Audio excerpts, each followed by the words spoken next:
Hello everyone, welcome back to my channel. ಇವತ್ತಿನ ವಿಡಿಯೋದಲ್ಲಿ ನಾವು ನಮ್ಮ ಫಾರ್ಮ್ನಲ್ಲಿ ನಾವು ಕುರಿಗಳನ್ನ, ನಮ್ಮ ಕೋಳಿಗಳನ್ನೆಲ್ಲ ಹೇಗೆ ನೋಡ್ಕೊಳ್ತೀವಿ, ಸ್ಪೆಷಲಿ ಈಗ ಮಳೆಗಾಲ ಅಲ್ವಾ, ಹಾಗಾಗಿ ಏನೇನು ಮಾಡ್ತೀವಿ ಅದರ ಬಗ್ಗೆ ನಿಮಗೆ ತೋರಿಸ್ತೇನೆ.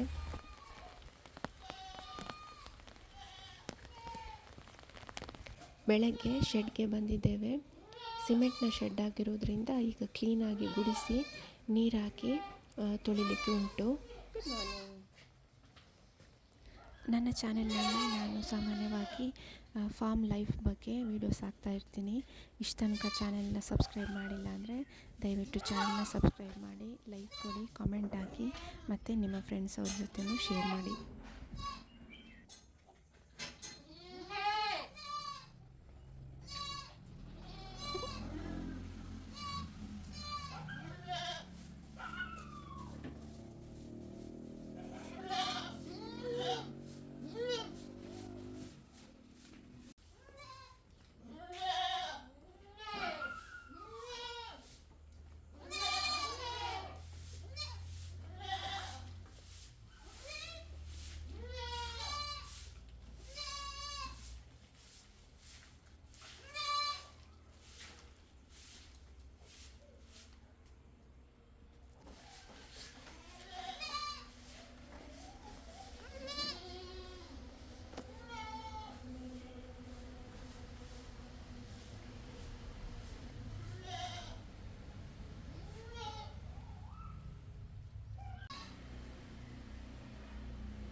ಶೆಡ್ಡೆಲ್ಲ ಗುಡಿಸಿ ಇದನ್ನು ಅವುಗಳ ಕುರಿಗಳ ಇಕ್ಕೆನೆಲ್ಲ ತೆಗೆದು ನಾವು ಅದನ್ನು ಕುರಿ ಗೊಬ್ಬರದ ಗುಂಡಿಗೆ ತಗೊಂಡೋಗಿ ಹಾಕ್ತೀವಿ. ಮತ್ತು ಇದಕ್ಕೆ ನೀರು ಹಾಕಿ ತೊಳೆದ ಮೇಲೆ ಆ ತೊಳೆದ ನೀರು ಒಂದು ಕಡೆ ಒಂದು ಟ್ಯಾಂಕಿಯಲ್ಲಿ ಕಲೆಕ್ಟ್ ಆಗುತ್ತೆ.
ಶೆಡ್ ತೊಳೆದ ನಂತರ ಈ ಸೈಲೇಜನ್ನು ಕುರಿಗಳಿಗೆ ನಾವು ಫಸ್ಟ್ ಫೀಡಾಗಿ ಕೊಡ್ತೀವಿ. ಒಂದು 2-2 kg 3-3 kg, ಅವು ನಮಗೆ ಗೊತ್ತಲ್ಲ ಯಾವ್ಯಾವು ಇಷ್ಟಪಟ್ಟು ತಿಂತವೆ, ಅವಕ್ಕೆ ಸ್ವಲ್ಪ ಜಾಸ್ತಿ, ಆ ಥರ ಅವಕ್ಕೆ ಈ ಫೀಡನ್ನು ಕೊಡ್ತೀವಿ. ಇದು ತುಂಬ ಒಳ್ಳೆಯದು, ತುಂಬ ನ್ಯೂಟ್ರಿಷಸ್ ಫುಡ್ಡು. ಇದು ಜೋಳದ ಗಿಡದಿಂದ ಮಾಡೋದು.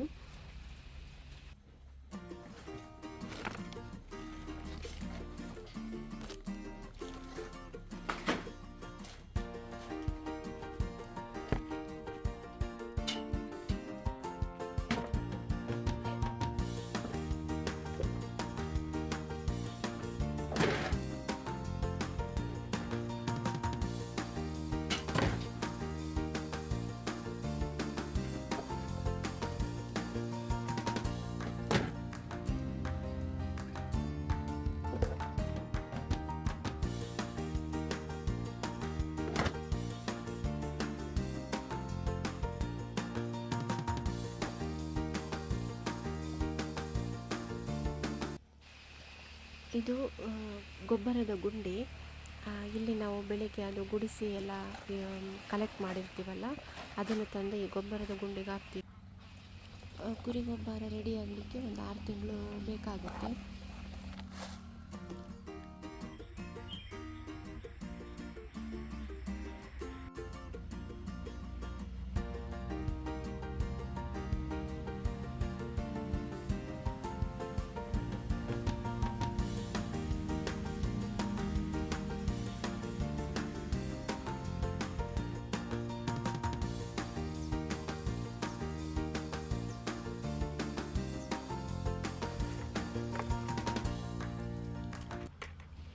ಶೆಡ್ ತೊಳೆದ ನೀರನ್ನು ನಾವು ಈ ಟ್ಯಾಂಕಿಲ್ಲಿ ಕಲೆಕ್ಟ್ ಮಾಡ್ತೀವಿ. ಡೈರೆಕ್ಟಾಗಿ ಇಲ್ಲಿಗೆ ಬಂದು ಬೀಳುತ್ತೆ.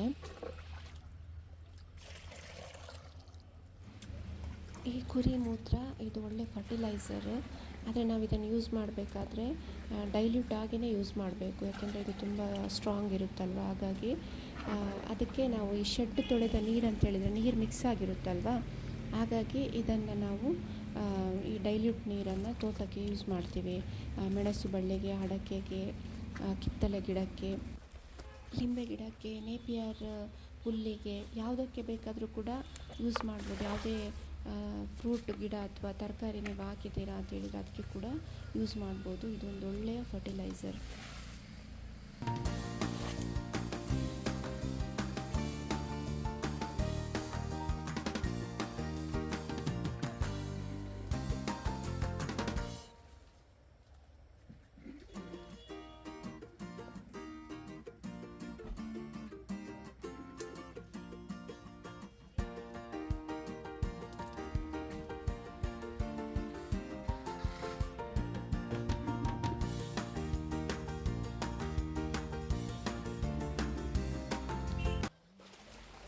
ಮಳೆ ತುಂಬ ಇರೋದ್ರಿಂದ ಇವತ್ತು ಕುರಿಗಳನ್ನ ಹೊರಗಡೆ ಕರ್ಕೊಂಡು ಹೋಗೋಕ್ಕಾಗಲ್ಲ. ಹಾಗಾಗಿ ಅವಕ್ಕೆ ತಿನ್ನಲಿಕ್ಕೆ ಇವಾಗ ಹಲಸಿನ ಸೊಪ್ಪು ಮತ್ತು ಆಲ್ವಣ ಸೊಪ್ಪು ಮಿಕ್ಸ್ ಮಾಡಿ ಕಟ್ತಾಯಿದ್ದೀನಿ.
ಇವತ್ತು ಸ್ವಲ್ಪ ಮಳೆ ಕಮ್ಮಿ ಇದೆ, ಹಾಗಾಗಿ ಕುರಿಗಳನ್ನ ಹೊರಗಡೆ ಕರ್ಕೊಂಡು ಹೋಗೋಣ ಅಂತ.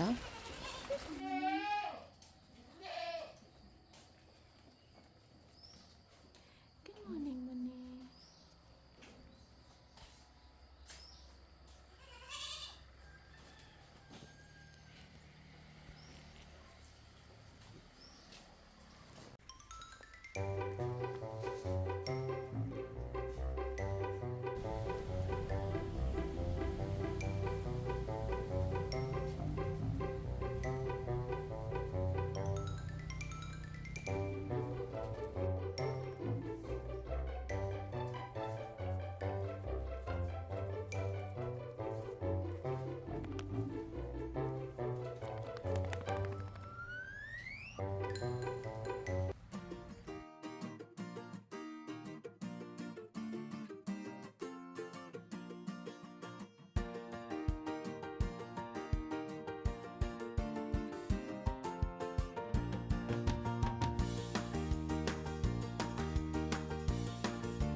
ಇದಕ್ಕೆ ಹುಲ್ಲಣಬೆ ಅಂತ ಹೇಳ್ತಾರೆ. ತೋಟದಲ್ಲಿ ಎಲ್ಲಿ ಒಣಗಿದ ಎಲೆ ಎಲ್ಲ ಇರುತ್ತಲ್ವ, ಆ ಪ್ಲೇಸಲ್ಲಿ ಇದು ಏಳುತ್ತೆ. ಇದು ಮಳೆಗಾಲದಲ್ಲಿ ಮಾತ್ರ ಆಗೋದು, ಹಾಗಾಗಿ ತುಂಬ ಅಪರೂಪದ ವಸ್ತು ಅಂತಲೇ ಹೇಳ್ಬೋದು. ಪ್ರತಿಯೊಬ್ಬರೂ ಯಾರೇ ತೋಟದಲ್ಲಿ ಇದಾದರೂ ಕೂಡ ಇದನ್ನು ಎಷ್ಟೇ ಕಷ್ಟ ಆಗಲಿ ಎರಕ್ತೆ ಬಿಡೋದಿಲ್ಲ. ಸ್ವಲ್ಪ ಕೆಲಸ ಜಾಸ್ತಿ ಏರಿಕ್ಲಿಕ್ಕೆ ಮತ್ತು ಕ್ಲೀನ್ ಮಾಡಲಿಕ್ಕೆ, ಆದರೆ ಸಾರು ಅಥವಾ ಪಲ್ಯ ಏನೇ ಮಾಡಿದ್ರೂ ತುಂಬ ಟೇಸ್ಟಿಯಾಗಿರುತ್ತೆ. ಹಾಗಾಗಿ ಎಲ್ಲರಿಗೆ ಇದು ಈ ಮಶ್ರೂಮು, ಈ ಅಣಬೆ ತುಂಬ ಇಷ್ಟ.